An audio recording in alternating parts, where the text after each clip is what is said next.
আপনি যদি আমারে বেইজ্জত করে দেন, আল্লাহ তাআলা আপনারে বেইজ্জত করতে সময় লাগবে না। মানবাধিকার লঙ্ঘনের যে বিচার আদালত যারা করেছিলেন, অনেক মানুষের ফাঁসি হয়েছে। যারা উদ্যোক্তা আজকে তাদেরও ফাঁসির অর্ডার হয়। তারিখ আপনি আপকো দোহরাতি হ্যায়, হিস্ট্রি রিপিটস ইটসেলফ।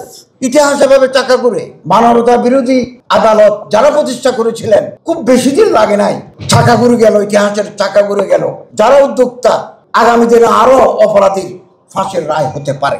মৌলানা জালাল আবিদিন সাহেব, আওলাদ রসুল সাহেব, নিব্রাসের অধ্যক্ষ মহোদয় ডক্টর নুরুল্লাহ, ওনারা সমাজের একটা অবস্থানে চলে এসেছেন।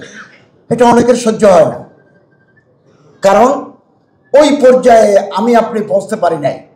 এই জন্য আমাদের মনের ভিতরে একটা গ্লানি, একটা ব্যর্থতা আমাদের খুঁড়ে খায়।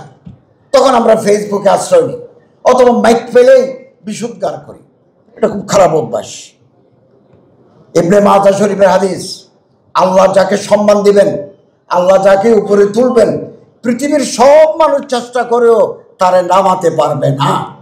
আর আল্লাহ যাকে ফেলে দিবেন, ডাউন করে দিবেন, ফল করে দিবেন, পৃথিবীর সব মানুষ চেষ্টা করেও তাকে উপরে তুলতে পারবে না। অবাক লাগে যে আন্তর্জাতিক এই যে বিচার আদালত, মানবাধিকার লঙ্ঘনের যে বিচার আদালত যারা করেছিলেন, অনেক মানুষের ফাঁসি হয়েছে। যারা উদ্যোক্তা আজকে তাদেরও ফাঁসির অর্ডার হয়। তারিখ আপনি আপকো দোহরাতি হ্যায়, হিস্ট্রি রিপিটস ইটসেলফ। ইতিহাস এভাবে চাকা করে মানবতা বিরোধী আদালত যারা প্রতিষ্ঠা করেছিলেন, যাদের ফাঁসি দেওয়া হলো, খুব বেশি দিন লাগে নাই, চাকা ঘুরে গেল, ইতিহাসের চাকা ঘুরে গেল। যারা উদ্যোক্তা আগামী দিনে আরো অপরাধী ফাঁসির রায় হতে পারে। ওয়ালটন এখন দেশের সীমানা পেরিয়ে পৌঁছে গিয়েছে 50টিরও বেশি দেশে। ওয়ালটন, ঘরে ঘরে, বিশ্বজুড়ে। অতএব ইতিহাসের পুনরাবৃত্তি আমরা কোনোদিন আল্লাহরে ভুলে যাব না। আল্লাহ যেন আমাদের উপর নারাজ না হন। ডিফারেন্স অফ ওপিনিয়ন থাকবে। আপনি এক দল করেন, আমি আরেক দল করি। আপনি এক পীর সাহেবকে মানেন, আমি আরেক পীর সাহেবকে মানি। আপনি বুকে হাত রেখে নামাজ পড়েন, আমি এখানে রাখে নামাজ পড়ি। আপনি আমিন বিল জাহের করেন, আমি আমিন বিল করি। ডিফারেন্স থাকবে, থাকুক না, যুগে যুগে ছিল।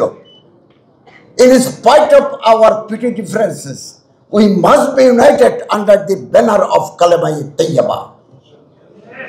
এবং এই জুলাই বিপ্লব পরবর্তী সরকার জাতির জন্য সুযোগ এনে দিয়েছে, হাতে হাত ধরার, বুকে বুক মিলার। এই সুযোগ যদি হাতছাড়া করি, আরো 54 বছর অপেক্ষা করতে হবে। অতএব সব আমার দল করবে কথা নাই, সবাই আমার চিন্তাধারার সাথে একমত হবে কথা নাই, কিন্তু আমাদের আল্লাহ, আমাদের রসুল, আমাদের কিতাব, তাআম্মুলে সাহাবা, সুন্নত রসুল, ইমানে জজবা, কেবলা এক এবং অভিন্ন। এবং আলাদা আলাদা থাকলেও জাতির দুর্যোগপূর্ণ মুহূর্তে আমরা রাজপথে আমরা হাজির হয়ে যাব, আমাদের দেখা হয়ে যাবে। এই জন্য মানুষকে সম্মান করতে শিখি, মানুষকে ইজ্জত করতে শিখি। গীবত আমরা করব না, পরচর্চা আমরা করব না। আমরা একজনের দোষ আরেকজনের লুকাবো। আপনি যদি আমারে বেইজ্জত করে দেন, আল্লাহ তাআলা আপনারে বেইজ্জত করতে সময় লাগবে না। এগুলো হাদিস। আমি নিব্রাস কর্তৃপক্ষকে আন্তরিক অভিনন্দন জানাচ্ছি। আমরা একটা আশার আলো দেখতে পাচ্ছি।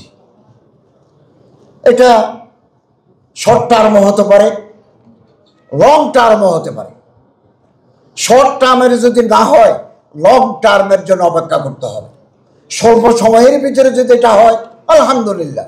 আর যদি নাও হয়, দীর্ঘমেয়াদী স্বপ্নের জন্য আমাদের অপেক্ষা করতে হবে। দুনিয়া উম্মিদ পর কায়েম হ্যায়, পৃথিবীটাই ঠিকই আছে স্বপ্নের উপরে। কবি শেক্সপিয়ার একটা কথা দিয়ে আমার কথা আজকে শেষ করলাম। Hope for the best. প্রত্যাশা করব আগামী দিনগুলো ভালো যাবে। আগামী দিনে সরকার যারা গঠিত হবে নির্বাচনের মাধ্যমে, খুব ভালো সরকার গঠিত হবে আমরা আশা করতে পারি। Hope for the best. Prepare for the worst. খারাপ হতে পারে, এটার জন্য তৈরি থাকতে হবে। আশায় আমরা বেঁচে থাকবো। খারাপ সরকার যদি আসে, জনগণের কল্যাণ করতে অসমর্থ হয়, জনগণের অভিপ্রায় কদর করতে ব্যর্থ হয়, এটার জন্য আমাদের তৈরি থাকতে হবে। আল্লাহ ওয়ালিয়ুত তৌফিক ওয়াল মুওয়াফিক ওয়াল মুঈন।